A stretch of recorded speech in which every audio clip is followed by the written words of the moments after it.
नमस्कार, मैं आपका सलाहकार राजीव लोचन पंकज, फिनेंशियल गोल प्लानर एडवांस लेवल। पिछले वीडियो में हम लोगों ने डेट फंड की बात की थी कि इमरजेंसी फंड के लिए या शॉर्ट टर्म अपने गोल के लिए हम लोग डेट फंड को भी कंसीडर कर सकते हैं। एक बेहतर इन्वेस्टमेंट ऑप्शन है, वैसा इन्वेस्टमेंट जो लॉन्ग टर्म के लिए नहीं, अपने शॉर्ट टर्म के लिए कर रहे हैं, just like bank FD, corporate FD, NCD etcetera etcetera. तो इतनी बात तो हम लोगों को क्लियर हो गई थी कि डेट फंड्स में इक्विटी की तुलना में वोलेटिलिटी भी कम और रिटर्न भी कम। सो ये एक बेहतर इन्वेस्टमेंट प्रोडक्ट है शॉर्ट टर्म के लिए। अब बात है कि फिर भी रिटर्न कैसे तय करते हैं, तो मैंने ये बताया था कि डेट फंड्स में YTM अनाउंस करते हैं म्यूचुअल फंड वाले, yield till maturity. So at the time of investment आपको पता रहता है कि इस इन्वेस्टमेंट में रिटर्न क्या मिलने वाला है, लेकिन फिर भी वो रिटर्न थोड़ा बहुत शॉर्ट टर्म में वेरी कर सकता है। वो वेरी कैसे कर सकता है वो आज समझने की कोशिश करते हैं हम और आप मिलकर।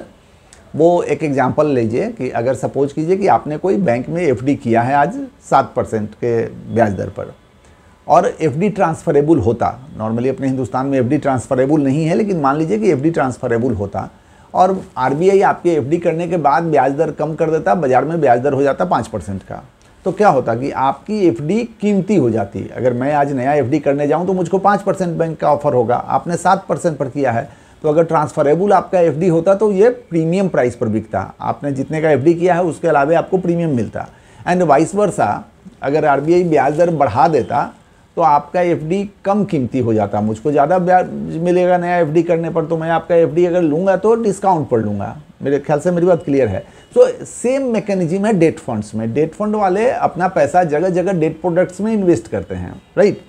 और मीनवाइल उनके मैच्योरिटी के पहले ध्यान रखिएगा, क्योंकि अलग अलग डेट फंड्स की मैच्योरिटी अलग अलग है। पिछले एपिसोड में हम लोगों ने बात किया था कि रिटर्न मिनिमम 4.5% से लेके और 12% तक पिछले साल का 1 साल का रिटर्न है। सो ये इतना बड़ा वास्ट डिफरेंस क्यों है? क्योंकि अलग अलग फंड्स की मैच्योरिटी अलग अलग है। तो डेट फंड्स वाले अपना पैसा अलग अलग डेट प्रोडक्ट्स में इन्वेस्ट कर देते हैं, एंड उनकी मैच्योरिटी के पहले अगर ब्याज दर देश में नीचे आ गया या ऊपर हो गया तो उसका फ़र्क पड़ जाता है उनके तत्काल के मार्केट रेट पर। मैच्योरिटी के टाइम में कोई फ़र्क नहीं पड़ेगा, जो YTM था वही आपको मिलेगा। लेकिन अगर आपने लगाया एक ऐसे डेट फंड में जिसका मैच्योरिटी, एवरेज मैच्योरिटी है 4 साल का, और आप 2 साल के बाद उस फंड से पैसा वापस निकाल रहे हैं, आप निकाल सकते हैं, कभी भी निकाल सकते हैं, कोई लॉक-इन तो है नहीं। तो समटाइम जो रिटर्न आपने उम्मीद की थी, एक्चुअल रिटर्न उससे थोड़ा अलग हो सकता है। अलग बोथ साइड, अपसाइड भी और डाउन साइड भी। इट ऑल डिपेंड्स कि ब्याज दर का सिनेरियो क्या रहा है। अगर ब्याज दर घटा है, ब्याज दर कम हुआ है, तो आपका रिटर्न बढ़ जाएगा मैच्योरिटी के पहले, और ब्याज दर अगर बढ़ा है तो आपका रिटर्न मैच्योरिटी के पहले थोड़ा कम हो जाएगा।